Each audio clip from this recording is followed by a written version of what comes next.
Hi, everyone.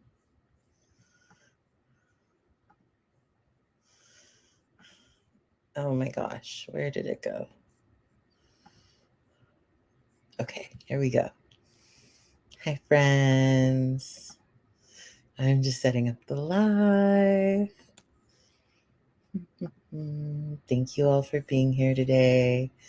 Super excited to talk about EMDR. Some really cool stuff to share today. But let me just start by introducing myself. My name is Opulence Abundance. I'm a speaker. I'm a facilitator. I'm a conflict navigator. I'm a trainer. But I'm really passionate about working with people to transform our responses to conflict, like get deep, to heal some core wounds. So that, like, I think when we respond to conflict in new and different ways, we just unlock so many possibilities in our life to experience life in a new way. So that is my passion work. But like I said, I do a lot of different things from project management to grant writing. And I'm currently taking clients. So if your organization needs support, if you need support, I'm here for you. I think one thing about conflict navigation is that it took years of me building different skills to be able to offer something that is a complex skill, right? So to be a good conflict navigator, I have to be an incredible listener. I have to have some healing tools, right? And I also need to be able to kind of manage the process. So that's just a little bit about me and my many skills. So glad to be here with you all today. Um,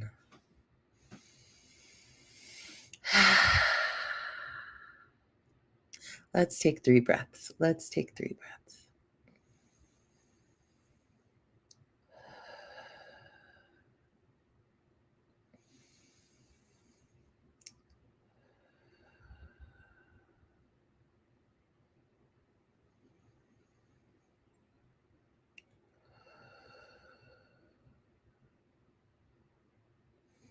And let's actually start today by reading a little something. So I just pulled some books off my shelf.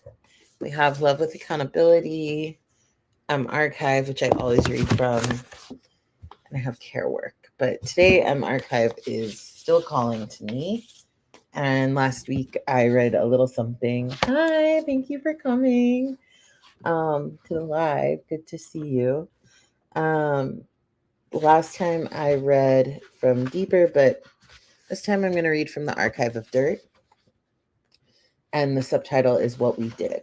So this is Archive by Alexis Pauline Combs. They came with sugar, not of sugar cane, sweetness not of cotton, but of air. They came with cakes not funneled down to grease, with layers like clouds.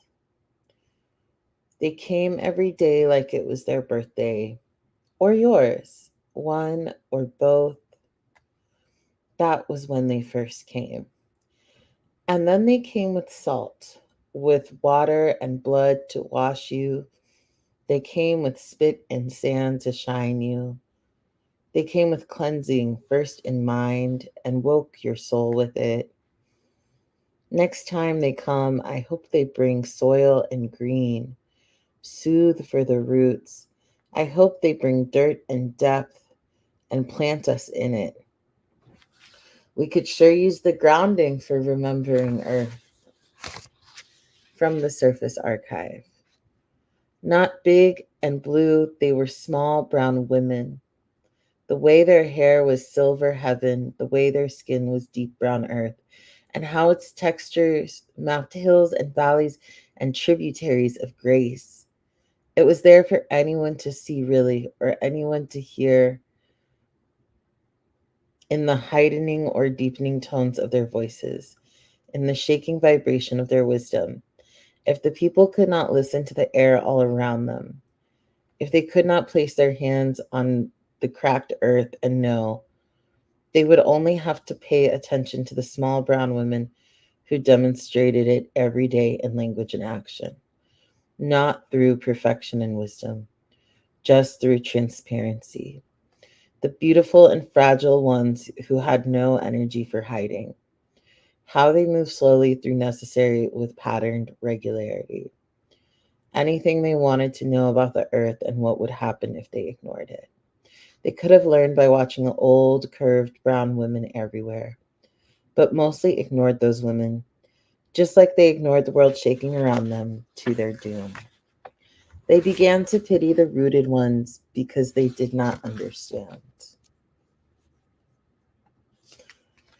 Meanwhile, on every level, the rooted ones grew.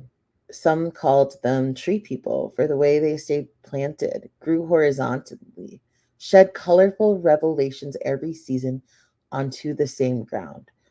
Every winter, they would bare their souls unafraid. Their roots grew deeper and their branches reached out.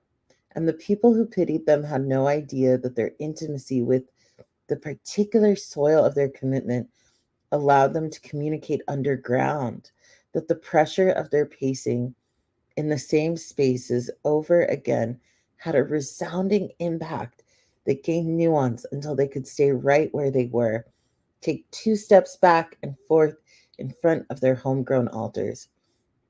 And depending on the direction and rhythm of the steps and the speed of the turn, the weight, the rooted people elsewhere could know the message.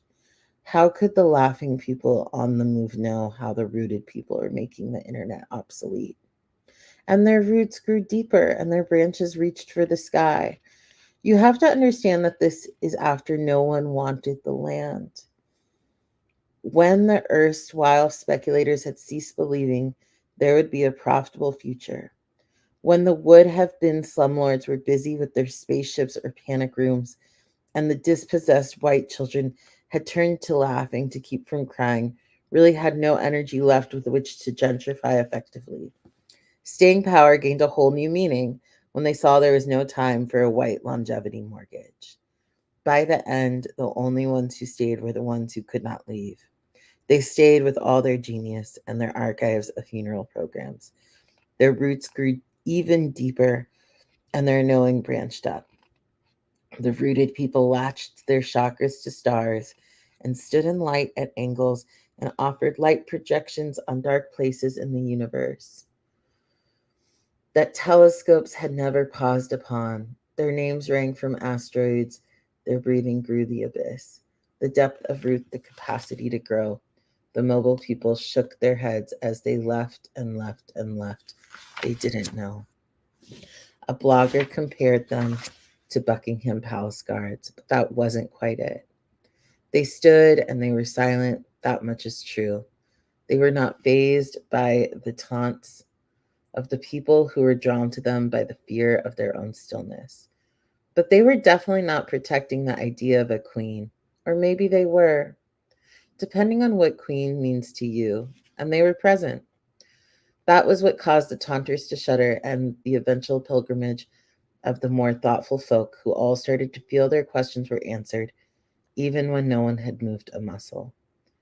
It was said when you looked right into their eyes, you could feel them looking right into you. The silence in between your organs and in the darkest heart corners of your heart started to move, like everything was up for circulation again. Theories started showing up that the land they had stood on had been a burial ground, that they all had prosthetic legs, that people on hand with their hands to massage their calves at secret moments, but they were never called on. They were never actually blind, had been trained underground or in a classified tank at the bottom of the ocean. It was very hard to make a generalization about their skin, their hair, their piercings, their markings. No one ever mentioned the gender or size. But then again, it was also hard to look anywhere but their eyes. You couldn't tell them apart because they carried the same energy. People never reported an encounter with one of them. They only spoke of they and of them. The pronouns were sufficiently neutral and plural, and they were the only ones used when they wrote about it. There were contradicting reports that the people were naked, or they were clothed, or they were facing outward in a circle, or they were facing east in a line, or they were facing whichever direction the sun or the moon was in. When the reporters pressed to be specific, they had to admit they really didn't remember. They stood and they were silent. That's what we know. I sometimes, when reading, I get anxious and it almost feels like too much. So if the sections where I read from, those feelings come up, I think it's okay.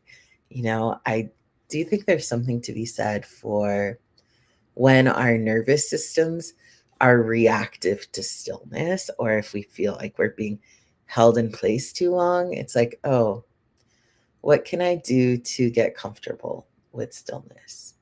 But thank you for listening with me. Let's take another breath. And I'm going to move us into some movement practices. So, the first one, and these practices come from the Resilience Toolkit created by Income and Fado, and I'm sure they might have history beyond that.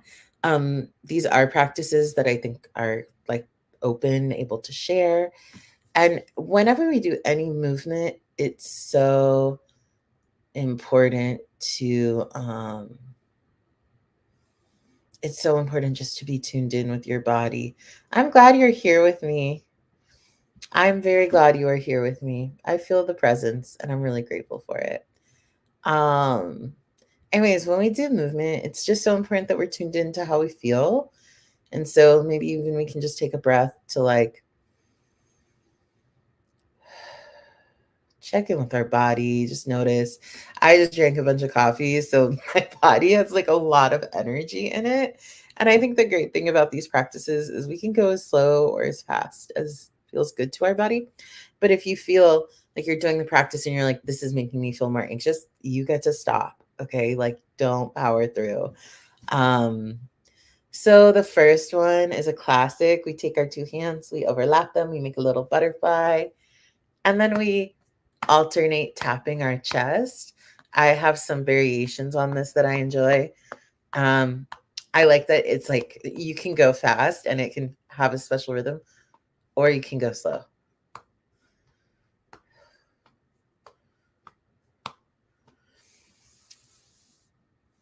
We've probably done this one before, just like, I like that movement, that transition too, of both hands doing the butterfly and then sliding the hands apart and just tapping up and down in the heart space.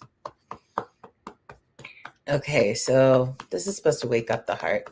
Like, hello, heart, get ready for the day. Okay, our next movement is one that will hopefully help us come down a little. So we'll take hand to opposite shoulder and just sweep down, and then we'll do that with the opposite hands. You can sweep your arms or you can lotion them, like squeeze down it. And while we're doing this, I'm going to kind of talk to us about, I just want to do an acknowledgement of land and war. I think that land acknowledgements are very important. And I've also decided recently that like acknowledging war is really important, because there are so many wars. There are wars that and genocides and like land dispossessions that happened in the past that are still happening, or that like things happened.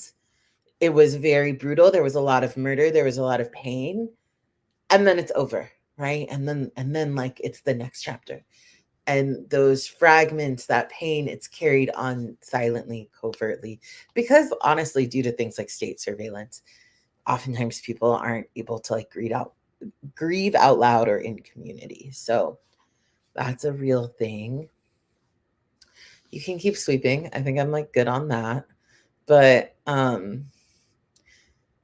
yeah, I just want to acknowledge that we are living in a time of war. That there are wars from the past and genocides from the past, acts of massacre and violence from the past that are impacting us today. And that today, war can look so many different ways. Like, war can be covert. I think of the war on like our minds and on our body image. I think of war as like McDonald's or these like, these, not to judge, like there's no judgment. I'm a fast food eater, but also to acknowledge that like they've really separated us from our food system. And some of the food that's available and cheap to us is like styrofoam. It's very low quality, and that can impact our mental health and our bodies. And just naming that all these wars are happening. We're under attack in so many ways, including like capitalism as a mechanism of war. And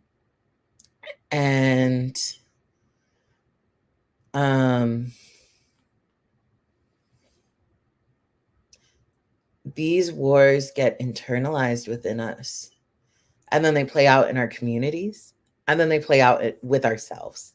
And I think to create a safe refuge within ourselves, which I think of as inner peace, and then to create a safe refuge with other people, it takes a lot of healing and intention. You know, I used to work as a couples counselor, and I still do some couples work. And I think we just assume it should be easy to be kind to each other. But it takes a lot of intention. It takes a lot of grace and forgiveness just to like maintain relationship over time, because we are in wartime. You know, this past week, I think last night, I took in some media around Palestine, and I think I was looking at a Democracy Now! Instagram clip, and there was this woman who was just on the ground in Palestine, and she was saying, what is happening on the ground is 10 times worse than whatever we're seeing on social media. And she spoke to witnessing the degradation of a culture, a high functioning culture. And now the people in that culture are consumed with just getting enough water each day and having flour, like finding flour to make bread. And that is the center of most things. And there's so much grief.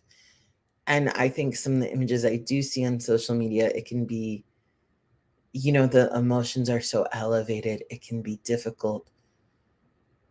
Not difficult to consume, but I guess I'm just speaking very honestly that sometimes, like, to see people in such pain and to be in such a different place, it doesn't always translate. Or I don't know how to say this. Like, it translates that they're in pain, but it can be difficult to make sense of what I'm watching. I'm just want to hold that this suffering is happening. I also want to hold that, like, someone self-immolated recently, want to hold that there is very intense displacement happening in the Democratic Republic of the Congo and Sudan, that like the technology that I have to even transmit this video is connected to what is happening in the Democratic Republic of the Congo. And I think that it's very frustrating that there's so many ways that as people in America, our voice is not being heard. There's so many ways where people are turning away from this violence or justifying this violence. I also see people's opinions changing. You know, it is horrific what is happening. I think that one of the ways that we can all begin pushing back against this violence is to push back on capitalism. And the two ways I see us do this, which is not a fast, easy solution, but one is to do that work, to connect with each other, to build strong community ties, to be generous with each other, to be generous in community. The other way I see us doing that work is resisting consumerism, especially in relation to the Democratic Republic of the Congo. You know, I have this uncle who just upgrades his technology with every Apple release, but at some point we have to resist that, right? We have to change the culture where we turn towards a culture of repair. I recently had my cell phone cameras repaired. I had them cleaned, you know, and there was like, of course, there's always an option to upgrade, but I think that that contributes to this. And the other thing I always pull out is like, we have this idea in America of something being cheap or a sale or a bargain. But like a lot of times someone's paying for that with their life. Like when we talk about Shein, people are paying for those clothes with their life. We aren't bearing that cost. But that doesn't mean that we don't collectively bear that cost. And so, yeah, I just want to name all these things and maybe turn us towards our land acknowledgement. And our land acknowledgement is also going to start with a somatic activity. So this is something, if you experience a lot of hypervigilance, it can kind of help your brain settle. And so I'm going to do it. It's fine if you don't experience hypervigilance. I think it's just a great exercise to know. So we'll start by turning our neck all the way one way. Actually, maybe we'll stay. You can turn your neck, you can keep your head forward, do whatever you want. But both are valuable. But we're just going to look all the way to one corner of our room, and we'll scan the walls starting from the bottom to the top, then top to bottom, and we'll just zigzag across our wherever we are. So let's do that. Just starting at one corner, turning as much as you can, feeling into that side body stretch, looking down one corner, moving your eyes up, then down, then up, down, then up. The eye movements are important here. And just slowly turning to just look at your space from ceiling to floor, floor to ceiling. And just slowly turning to see the other edge. Turning, turning, turning, feeling that stretch. Nice. So we just like physically viewed our space.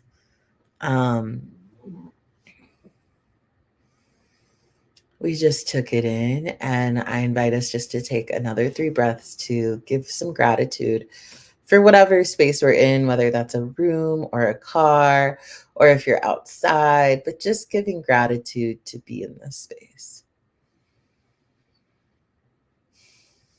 And just taking a moment to like really acknowledge the land that you are on, even if you might not be on soil, but you're like, you have floors beneath you, but just feeling into the earth below that is supporting the apartment and the community garden and, butterflies and possums, and just thinking into everything the land we are on right now is supporting.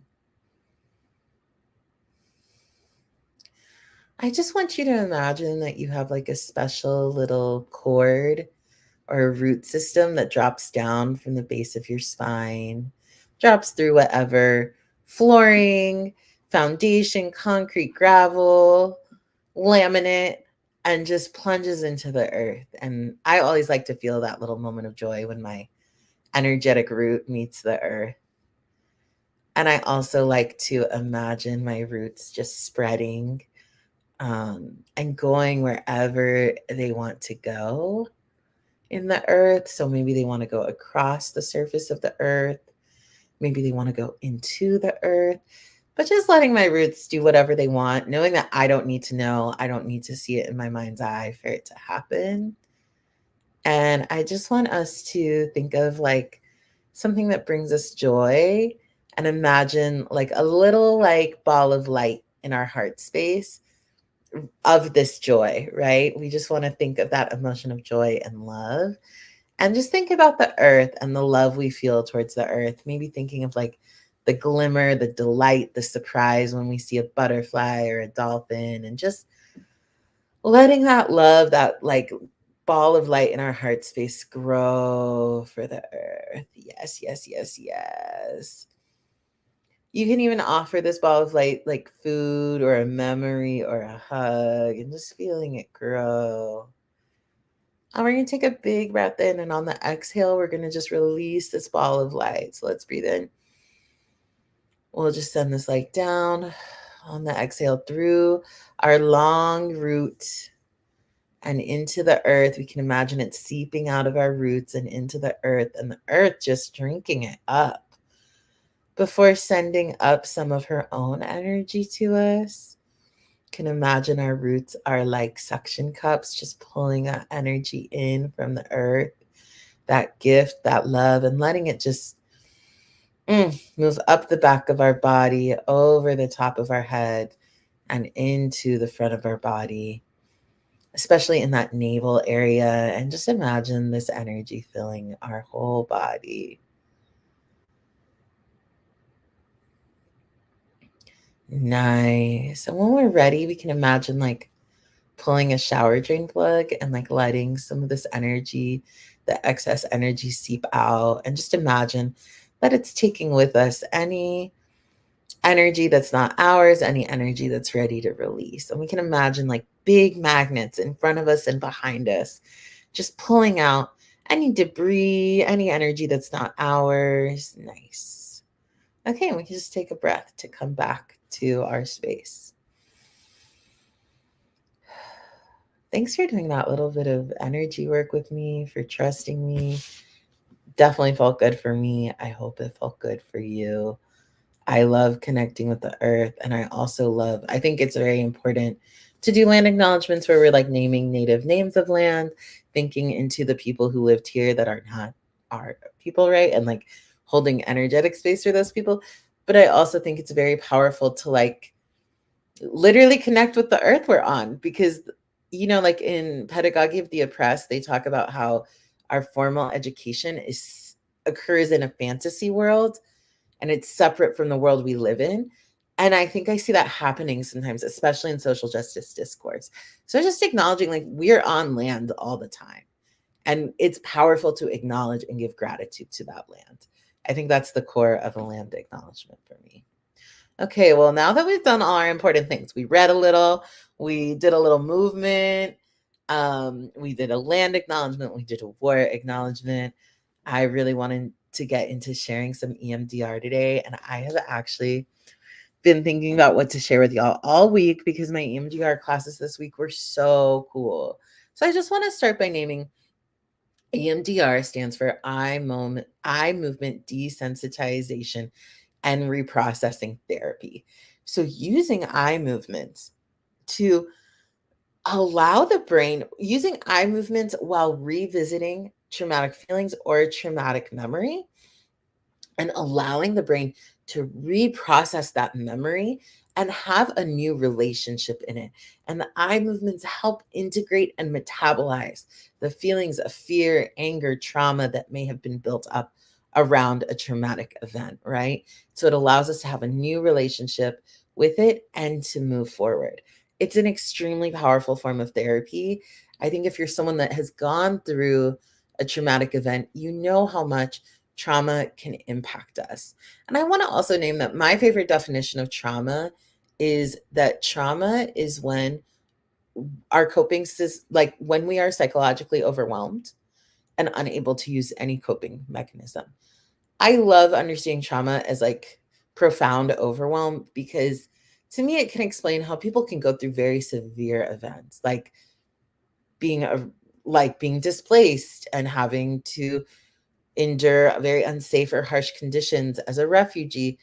And they can actually walk away with very little trauma, maybe because they were surrounded by family, maybe because the coping systems served them, maybe because they never felt that overwhelmed. Simultaneously, you can have people with genuine and significant trauma where they were where they were forced to eat a food against their will as a child. Their coping mechanisms were overwhelmed. They were forced to go through an experience that they did not consent to. There was, and so I think for me as a healing professional, that can help me make sense of things. I notice there can be a lot of judgment around what is truly traumatic and what's not. And ultimately, it's so person to person and dependent on our ability to process the situation as it's happening. So, when we do go through that overwhelm, sometimes parts of us might become frozen, might become numb. And then later in life, when we're healing, so an example of this is maybe we had a situation in art class in elementary school where, maybe we love to draw. And then one day, maybe our teacher embarrassed us in front of the class. We felt all these feelings. We kind of shut down. We stopped enjoying drawing. You know, 20 years later, we are in our healing era, okay? We are making art again. And then unexpectedly, all these feelings come up. We start to feel the avoidance. It's very confusing. And what's going on there is that we're healing, right? And we're unfreezing, right? We're healing, we're unfreezing, we're re-engaging. But then to keep going in that journey, we have to process these emotions. And I think one of the central things in my experience is that to be a survivor of trauma is so humbling. It is so humbling. We have to be like, yes, we are human. Yes, like we are not superhuman. We are not immune to pain. Like something painful happened to us. We are in some way vulnerable or were vulnerable in the past and have endured some harm. And I also say that because I think sometimes confronting trauma can be really confusing, right? Like you're just moving through life and then your actions are suddenly very different from what you intend, and there's all these emotions and there might be avoidance, and you can be like, why am I acting this way? It's a normal way to feel, guys. I feel, and then I feel it, I've felt it before, and then you have to kind of do a lot of self-reflection and be like, oh, I actually think this might be related to my childhood or this incident that happened that was upsetting but I kind of forgot about. And that's why healing professionals are helpful in helping people kind of track these things. So I name that because to me, humility is about being human. Humility is about releasing perfection. Humility is acknowledging that we are doing our best to live our lives in each moment. And we don't get to like plan, we just don't get to plan like how our life goes perfectly. Like we're not scheduling. I do schedule a lot of my life, but then we also have to be like, yeah, as much as I can schedule this, I don't know what's going to happen at the end of the day. So I can't schedule things perfectly. In hindsight, it's so easy and be like to look back and be like, I should have done this, but there's so much we know now that our past selves didn't know. So to me, grace and humility is really important here, especially when healing trauma. So that is also why I'm bringing up EMDR, because it can be so confusing. And I think having tools that can help us move forward from trauma is really important. When we think about the EMDR healing process, and again, I just want to name EMDR stands for eye movement desensitization, reprocessing therapy. Also, I realized I never shared, but like I'm a healing professional, which means I got my master's in social work, but I chose not to pursue becoming a therapist because of personal issues. Well, mostly that I realized that like my, I just therapy was too much of a Western modality for me to commit to it so deeply. But I do identify as a healing professional, and I'm mostly rooted in a Buddhist tradition of energy work and healing. But I am very grateful for the parts of my like for the many modalities I've studied. I'm very happy to be attending an EMDR training, and I'll actually be accepting new clients for EMDR specific training in like mid-May. And I also want to share that if you're interested in this, if you want to know more, if you want to get on the wait list for clients, the best thing to do is to join my newsletter. And also, hello, friend. Thank you for your sunny emoji. I love emojis, so feel free to drop them in the chat. But yeah, follow the newsletter. The link is in my bio. I update the newsletter weekly. And it's just a great way to learn about how you might participate in these things. Okay, so let's keep talking about EMDR, and I would love to actually just talk about what the process of starting EMDR is like and kind of the different phases of treatment. So when you start EMDR, where you start, I think, is just building trust with your healing professional and also strengthening your coping skills. So there's defense mechanisms and coping skills. They're basically the same thing. But defense mechanisms are unconscious, coping skills are conscious. So both of them are ways that we respond to life in order to process it, because life can be difficult, right? Life can be uncomfortable. So both, and so an example of a defense mechanism is like when we start pacing without realizing it or biting our nails, things we might do without realizing. And coping mechanisms and defense mechanisms can be the same thing, right? So maybe we get bad news and without realizing it, we're out the door with a cigarette in our hand. Simultaneously, there can be moments where we get bad news and we say, I need a cigarette right now. And we do it very intentionally, right? So there can be. Oh, and I'm seeing The Energy Body Connection by Pamela Welch. Thank you for that recommendation. I'm definitely going to check it out. Okay, I'm going to write it down in a second. Actually, I'm going to.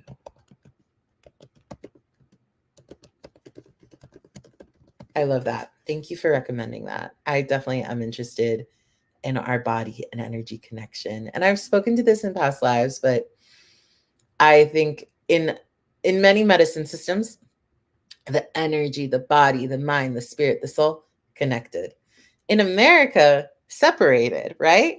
Like it's not one healing professional that has knowledge of all of them. It's like you go somewhere for your body, somewhere for your mind, somewhere for a specific organ. Everything's separated. Even the body is separated out. And when we do think of them as merged, it's prosperity gospel. It's this idea that like, oh, you're poor because you have bad thoughts, or you're sick because you have bad thoughts. And I just want to name like that's prosperity gospel. I think of it as toxic. And we can acknowledge integration between mind and body without blaming the individual and without it being tied to capitalism or money, right? And in other systems of medicine where they are connected, it's not just like, oh, you have this thought and now you have this. It's very often like, oh, you have an overwhelming amount of fire in your constitution. Let's balance that by strengthening your water element, right? So it's very different approaches, but just genuinely it's more specific, it's more technique based, and there's a lot more just information involved. And that's kind of what I see about prosperity gospel, is very surface. And I think it always falls apart for me because I'm like, well, I'm an abundant person and I have terrible intrusive thoughts, guys. Like I'm just the one who lives with intrusive thoughts. I have some OCD, I have some anxiety going on. And it's just a part of life that I live with. I think that I have done a lot of meditative work to be able to listen to these thoughts and to not act on them, but to also not resist them. But I think negative thoughts, and I also experience joy in my life, and I also experience abundance in my life. Anyways, I think I was talking about building rapport with healing professionals when you start EMDR. So that is a big part of the process, because EMDR, they really talk about having one foot in the present and then choosing to put a foot in the past. And when you first start it, so where you start with a healing professional, this is where I was building coping skills, defense mechanisms. We can have maladaptive or adaptive coping skills, right? And I really think that I don't really believe in a good or bad coping skill. I think it's just about what's healthy or unhealthy for you. What aligns with your goals, what doesn't. For some people, smoking a cigarette, it doesn't interfere with their life. It doesn't interfere with their long-term goals. It's okay for them. Other people, it might really interfere with those things. And that's when we say, okay, how can we replace this coping skill? And whenever we talk about replacing coping skills, I always use the metaphor of like a chair. And if you just were to saw off a leg of that chair, it wouldn't hold weight anymore, right? And so there's kind of two things we have to do. One, we have to add more legs to the chair before we saw one off, right? We have to use and build our muscle with other coping skills. I think a lot of times we feel very motivated for a change and we just want to change right away. And then we fail and we run out of speed and we end up back where we were. I think the trick to lasting change is to go slow, but be consistent. And a big part of that is you add these other legs to the chair, right? You're like, okay, I'm going to journal. You get a journal together. Maybe you make a journaling station in your house. I'm going to go for walks. You get your little walking shoes ready, right? You prepare for the change. And then the other piece of this is just to understand, like, if you're trying to give up smoking cigarettes, there's a history and a comfort and a genuine joy you might have attached to that habit. You have to build that with the other coping skills. And you can do that. And one way I do that with clients is just to be like, okay, it's just identifying what are the baby steps. So, for smoking a cigarette, it's like, okay, you're feeling anxious. You want to smoke a cigarette. Can you actually go for a walk first and then smoke the cigarette after? This is, I think, maybe more applicable to marijuana smoking because I'm less familiar with nicotine addiction. And I think nicotine addiction, there's a lot of resources for quitting, but definitely for like reducing marijuana usage, it's like, okay, what if you make an agreement that you're going to go for a walk and then you're going to journal and then see if you want to smoke, right? And so it's just about these baby steps. Hopefully over time, the walk stops being something you have to do and your body connects the walk to the endorphins and like the enjoyment of the walk. But sometimes we can just not be excited about walking, and that's okay. And we just have to work with ourselves to get there. So when we start EMDR treatment, where you are going to be revisiting past traumatic events, I know there's some myths about EMDR that like, oh, it's actually not, it's actually like, I think sometimes people think it's like hypnosis, or that it'll set you free from your trauma, but you won't have to re-experience it. So you do have to re-experience it, which is why it's so important to work with someone who's specialized. It's very important to not do this work on your own. Big reason for that is that when we revisit trauma, our nervous system activates, right?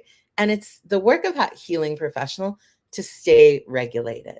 And that's how you know a good healing professional, okay? If they can help you feel calm and grounded, because you want to be able to be with someone who can bring you back here. A good healing professional can do that when you're like this. So that's pretty key. And that's why EMDR starts with building out those coping mechanisms. One great way to do that is to think of a memory, like a memory where you were really happy, maybe a memory of a person that just fills you with love. Maybe there's someone in your present life, and it can be a person or a pet. And to just work with sitting with that memory and feeling that love in your body. That's a great way to prepare for EMDR. When you actually start EMDR, you will start with, I don't know, getting angry with someone in traffic. You'll start with incidents where maybe there's charge and emotion, but it's not like the big, big trauma. And you'll work up to some really big moments. Now, we've been doing some bilateral stimulation, like the butterfly, right? Bilateral stimulation just means both sides of the body. So when we do the lotioning, or we do the arm sweeps, alternate sides of the body. Now, the thing about bilateral stimulation, when you go slow, and just naming slow is different for each person, it's supposed to help you ground. That's successful for some people. Some people don't find this grounding, and that's okay. For some people, this like makes them yawn. It makes me yawn. And we like yawning here, okay? We're always looking for a yawn. I talked about it. That's why I just yawned. Anyways, so when we're going through a memory and we're reprocessing, we want to do the bilateral stimulation fast. And fast is different for everyone. I'm going to do it. I don't really recommend you do it because it can create some anxiety in the body. But an example is maybe I'm revisiting a memory, and then I'll start doing the bilateral, and it will move my body to reprocess the memory. And that in itself, it's actually like there's a lot of neurology going on. So it's a kind of magical process.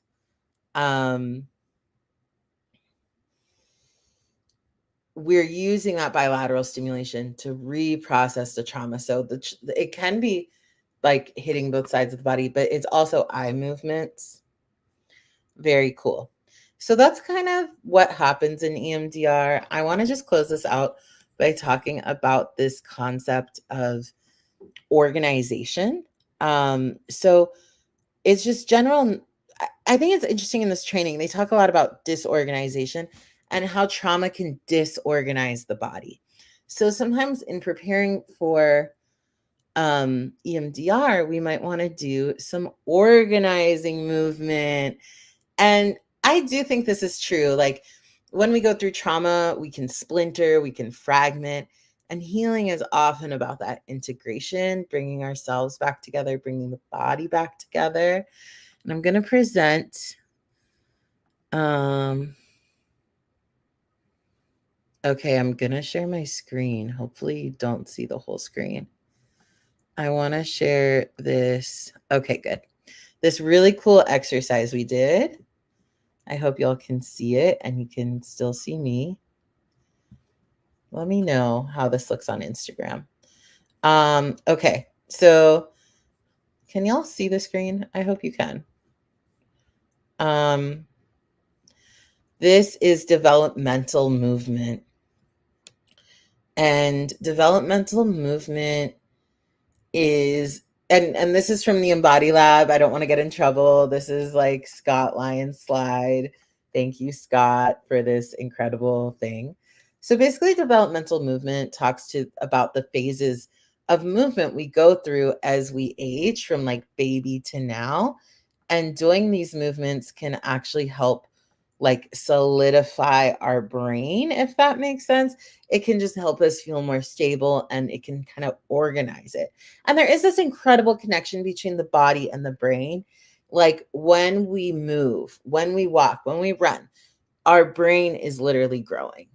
And that's why when we go through trauma and we're impacted, movement can help, healing movement, conscious movement, movement that is like low impact, right? So it doesn't really stress, can cause our brain to knit back together and like physically heal. So movement is incredible. I think it's like so powerful to engage movement and somatics as a fat person, as someone who's like divesting from fitness biohacking culture, right? So, anyways, I just wanted to share this with you all. I'll probably revisit on Monday. But thinking of navel radiation, so that's like our center is our belly, which makes sense when we're an infant, like in utero, we're growing belly button out. And so this is moving our limbs. And what I thought was so fascinating is they're saying our head and our tailbone are limbs. A limb is, I guess, anything that extends from the spine. So our center and then moving out from our center. Spinal movement is pushing our head forward and feeling. I have a hand on my head, one on my lower back. So moving my head, feeling that ripple along my spine and the change, so it's moving these back and forth and just seeing the impact. Homologous movement. So if we imagined that our body was cut in half, like chest top, legs bottom, arms top, legs bottom, it's moving the arms, then the feet, right? So we can push down on our arms, we can push down on our feet, we can push up with our arms, we can push out with our feet. So moving one half, then the other half. Homolateral is the same concept, but imagining a line down the middle of our body, like a lizard.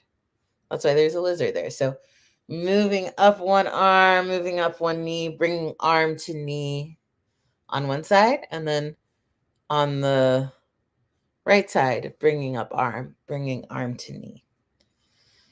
For contralateral, this is really powerful. It's when we bring right elbow to opposite knee, left elbow to opposite knee. So we're crossing the midline. I just wanted to share these movements with you all because I thought they were so fascinating. I thought they were really cool. And after I did them, I definitely did feel my brain state change subtly. So if you try them out, let me know. I will definitely be doing like more sharing on Monday, and I want to give a little bit more time to the developmental movement and actually facilitating it. So if you can come Monday, I would love to share that with you all. Thank you for being live with me. I really appreciate you, Shar. I think that's your name. Thank you for listening. Thank you, everyone who came through. I appreciate you all being on this journey with me. Just a reminder, please subscribe to the newsletter. And if you want to watch any past lives or want to look at this one again, they're all on my YouTube. And I'm Opulence Abundance across platforms. Thank you again for being here today. Mwah. Have a beautiful weekend. Oh, wait. Let me wait.